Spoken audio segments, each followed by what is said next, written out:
예수님, 오늘도 예수님과의 대화를 시작합니다. 오늘은 로마서 13장 말씀 읽고 예수님과 대화합니다. 권세들에게 복종하라. 그리고 내 이웃을 사랑하라. 이런 말씀입니다. 예수님은 성도들에게 권세들에게 복종하라. 이렇게 말씀하셨죠. 성경이 쓰여지던 시대는 지금에 비하면 고대 사회죠. 고대 사회. 고대 사회는 권위와 위계 질서의 위계의 사회였습니다. 권세라는 것이 거부할 수 없는 절대적인 힘을 가졌던 시대인 거죠. 요즘에야 뭐 탈권세 시대죠. 권위라는 게 없어져가지고 무너져가지고 오히려 문제가 되는 시대가 오늘날이지만은 성경 시대는 권위의 시대, 절대적인 힘을 가진 권위의 시대였죠. 이러한 권세들에 대항하다가는 대놓고 권세에 불복종했다가는 그건 자살행위죠. 살 수가 없죠. 목숨을 내놓지 않고서는 권세에 함부로 불순종했다가는 큰일 나죠. 그리고 어떻게 보면은 권세들에게 복종하라 하는 것은 목숨 귀한 줄 알아라. 목숨을 지켜라. 이런 권위 아래서 때로는 부당한 권위이고 마음에 안 드는 권세일지라도 네 목숨 지키려면은 복종하고 살아라.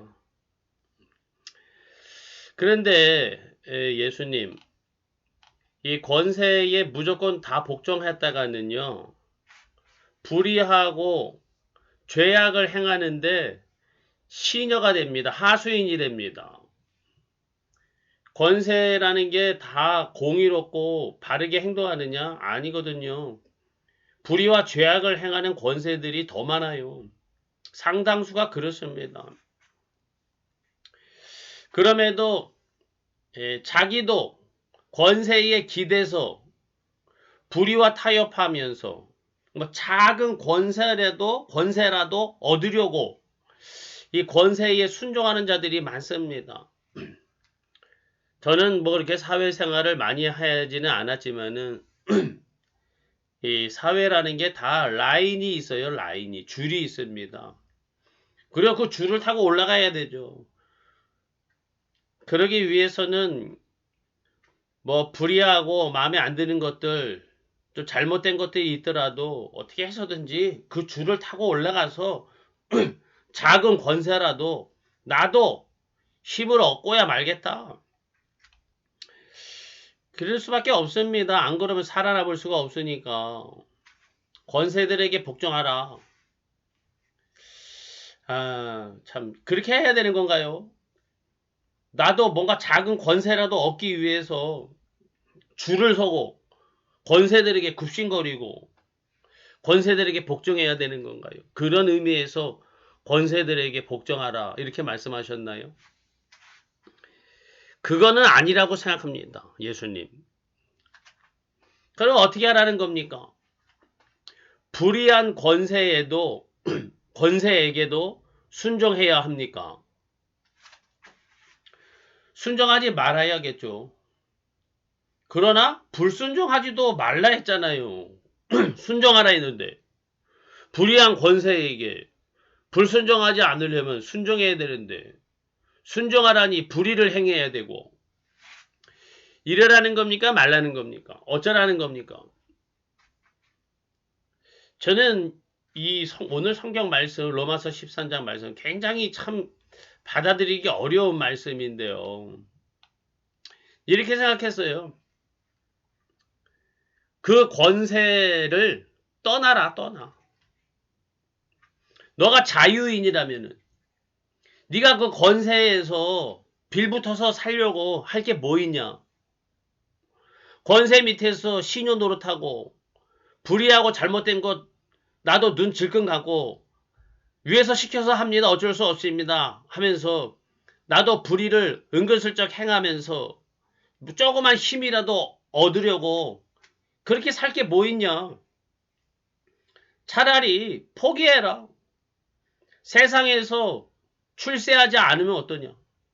세상에서 권세를 조그만 권세라도 획득하지 않고 아무런 힘도 없이 살면 어떠냐. 권세를 얻으려고 줄을 서고 거기서 껄쩍거리고 기웃거리고 하지 말고 그렇게 하다가 불의한 권세에 순종하느라고 불의를 행하기보다는 떠나라.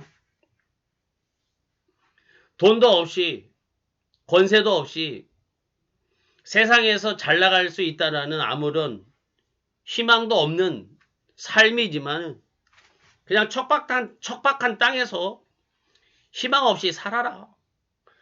그냥 좀 고생하면서 힘들게 살아라. 차라리 그게 낫다. 권세들에게, 잘못된 권세들에게 순종하지도 말고 그렇다고 권세들에게 불순종하지도 말아야 되니까 그러한 잘못된 권세들이 권력을 잡고 있다면 권력을 얻으려고 하는 땅에서 떠나라. 제대로 된 자리에서 제대로 된 삶을 영위하려고 하는 거를 포기하면 깨끗하게 살 수 있다. 너는 권세들에게 복종하라. 참 힘든 얘기죠, 예수님. 불의한 세상에서 살려면은 그냥 잘 되기를 포기하는 수밖에 없습니다. 그게 예수님의 뜻이라면 그렇게 살아야죠.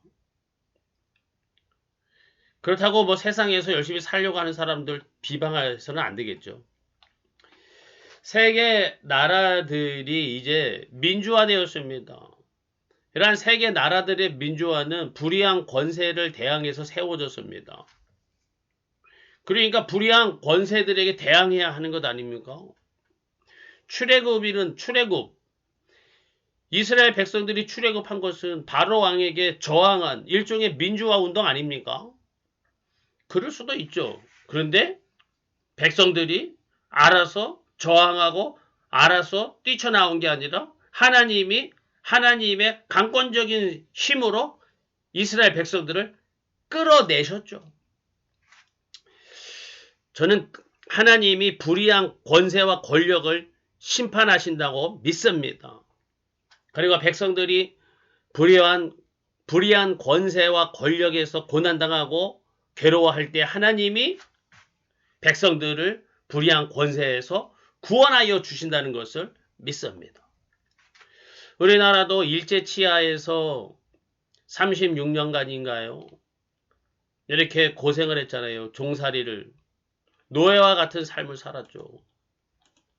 불의한 권세 밑에서, 권력 밑에서 불의한 억압을 당한 그런 역사가 있습니다. 우리 힘으로 여기에 대항해서 살아날 길이 없을 때 하나님이 이 나라를 구원해 주시고 불의하게 권세를 휘두르는 악한 권세들을 하나님이 심판하셨죠. 그런데요, 그러면 왜 유다 나라를 바벨론에 의해서 멸망당하게 하셨습니까? 이거는 또 뭡니까? 그것은 바벨론을 심판하는 것이 급선무가 아니라 유다의 잘못되어진 권세들, 이 유다 권세들의 불의와 불법, 부정, 부패 이것이 너무 심해졌기 때문에 두고 볼 수 없었던 것이었다고 생각합니다. 그래서 하나님의 백성일지라도 하나님의 성일지라도 하나님이 심판하시는 거죠. 성경 말씀을 자세히 들여다보노라면은 하나님께서 직접 권세들을 심판하시는구나.